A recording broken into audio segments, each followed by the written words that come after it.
Hi everyone, welcome back to my YouTube channel. My name is Alyssa, and on this channel I create budgeting content, planning content, and side hustle content. So if any of that is interesting to you and you have not subscribed, please go ahead and hit the subscribe button in the bottom left hand or right hand corner. It's totally free to do and I would so appreciate it. So welcome to the first half of April budget closeout video. So we will be closing out April 1st through the 14th of my personal budget. So starting with the expense trackers, as you see, I use the highlighter method here. So I have everything color coordinated to a specific budget category. I had a lot of different movement this month, or excuse me, these first 2 weeks. And I have all of the calculations over here as well. So if you want a step-by-step of how I close this out, I highly recommend you check out the January budgets because I go through and I do a whole step-by-step of how I do the color coding or color coordinating and adding it all up. And it's a much longer video, but it is really helpful. So this is all of my expenses for the first 2 weeks. So going to the first half of April's budget, I actually went ahead and closed out the numbers already. Truth be told, you guys, it's actually, I think the 22nd of April today that I'm filming this video. I closed this out, I don't know, a week ago, but I've been so behind and honestly very unmotivated. A little bit of seasonal depression rolling all up into that, and just not feeling motivated to film anything. And there's been a lot of scheduling conflicts too with me, and I like to film during the day to get that natural daylight, or it gets really funky with the lighting. Anyhow, excuses. So let's talk about the inflow for these first 2 weeks. So we did have Paycheck, which was $18.13. Income was right on the money of what I had predicted. Side hustle, I only had my trivia, so that was $190, and then savings I did pull over $2,005. Opening this back up really quickly just to show you guys where I pulled the savings from. So it's all from my Ally savings account. Well, actually some of it came from my checking account cushion because I just really wanted to pay off a bunch of debt. So I went to Reno for a bachelorette party in the middle of March. So, and I put that all on my credit card. So I had to pay $1,050 went towards Reno. Miami, which I'm going to actually in a couple of weeks, I had to pay for a boat that we're going on, and then the Airbnb. So I already Venmoed that, which was $403. And then I have another flight that I'm going to for a bridal shower in May that I had to pay for. I just had to pay for one flight. I am flying a different airline and I used miles for the other airline, actually with the Alaska card. So it's $152, and then the savings cushion I pulled $400 over, so that equals $2,005. So total inflow was $4,008 for the first half of April. Everything here was pretty much as predicted, except for we had rent at $400, utilities. I did transfer the $50 into my monthly savings account that I used to pay for utilities, but I need to loop that to my Venmo. So I ended up just cash flowing the request for the utilities, which was about $27.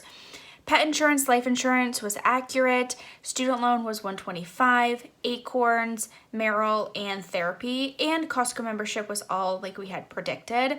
So the total fixed expenses for the first half was $866, leaving us with $3,142 for the rest of the month. As you can see, I am continuing with this highlighting method for highlighting the expenses. So when it comes out at the end of the month, it's easy to calculate all of the budgeted categories and the actual expenses as well. And then also too, in closing out these, it's really helpful to see oh, Acorns appears here and it appears down here. Okay, so then moving on to those variable expenses. Grocery, I was a little bit over with at $111. Eating out, I rocked it these 2 weeks. I only spent $71, which I had budgeted $150, so I'm really happy about that. Gas and car was only $90. Investments was $21. Fun and entertainment ended up only being $38. I've been really trying to stay in and keep myself busy and other free stuff. And then we had holiday, which was $0. Self-care was $50, literally for the nails. Miscellaneous was a little bit higher at $52. Travel and vacay. So instead of putting, it really didn't matter where I put it, if I would have categorized it as debt or as travel and vacation, but even though it was on my Alaska and Discover cards, I'm like, it really was travel and vacation. Like, that is literally what the money was for. I don't carry over a balance on my credit card. So I normally, like, for example, the Reno trip in March, it's now April, but I didn't know how much that total was going to be. So once I knew the total, then it like fell into basically this budget. So that's how I'm going to do things going forward. Obviously, like, do however is going to make you feel comfortable, but I like to know exactly how much it is so I can just pay it off and I get the miles and I'm not carrying a balance on my credit card. So for travel and vacation, it did end up being $2,218, which actually is, if you add these up and add it to what I had budgeted, it's basically the same thing.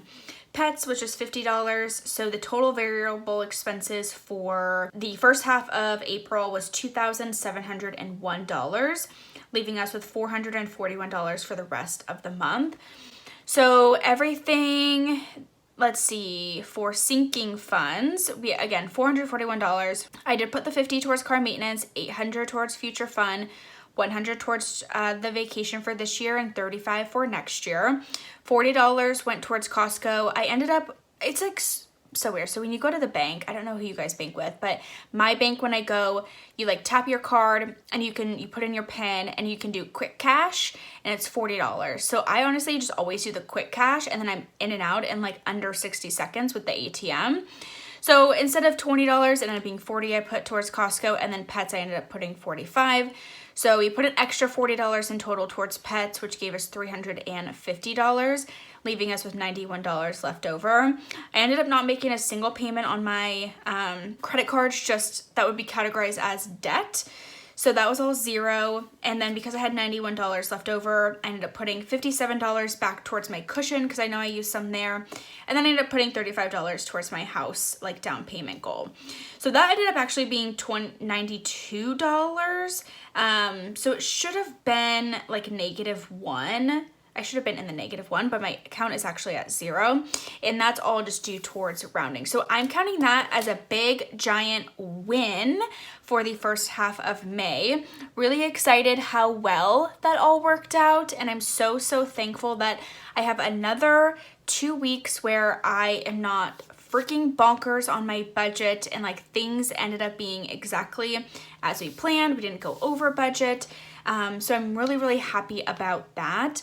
I would love to know how your first week of April went, if you had any wins, maybe any losses, and what you're looking forward to for the rest of the month. I so, so appreciate each and every one of you watching this video. Don't forget to give it a big thumbs up, make sure you subscribe, and I will see you in my next video real soon. Bye!